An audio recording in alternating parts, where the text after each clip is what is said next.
গাজীপুরের কাপাসিয়া উপজেলার সিংহশ্রী ইউনিয়নের বড়বের কোনাশী এলাকায় ৩টি ইট ভাটার কালো ধোঁয়ার কারণে প্রায় ৮ একর জমির ধান পুড়ে ছাই হয়ে গেছে বলে অভিযোগ উঠেছে।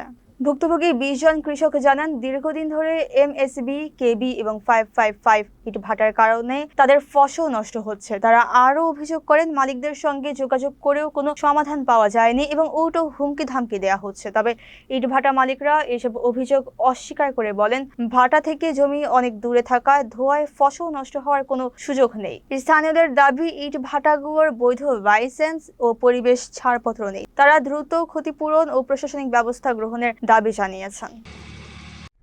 আমার নাম মজিবুর মিদ্দা।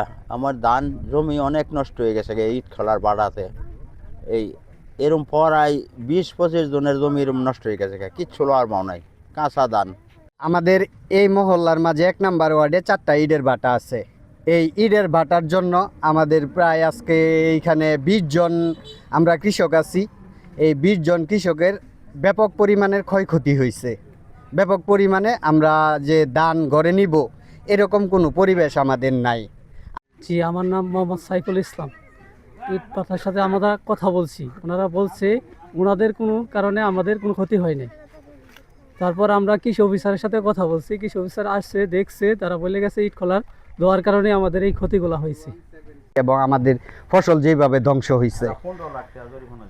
এরা এই সরকারের কাছে কইরা, কৃষি অফিসারের কাছে, টিউনের কাছে অবগত কইরা তারা একটা ক্ষতিপূরণ পাইছে। এখন আপনাদের মাধ্যমে আমি সরকারের কাছে আকুল আবেদন করতেছি। আমরা ২০-২৫ জন কৃষক এইভাবে আমরা এইবার প্রচুর পরিমাণ ক্ষতিগ্রস্ত, এটার একটা সুষ্ঠু সমাধান এবং আমরা ক্ষতিপূরণের জোর দাবি জানাইতেছি।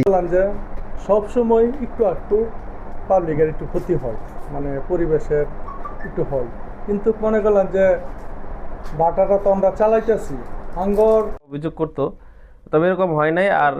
আর বিশেষ করে যেহেতু তাদের ক্ষতি হয়েছে, এখন কীভাবে হয়েছে এটা একটু সবাই একটু দেখুক। হ্যাঁ, কৃষকের জমিন, এটা ফসল, বছরের একটা ফসল, এটা যদি তাদের ক্ষতি হয় আসলে তো সমস্যা, আর এটা একটু দেখতে হইব।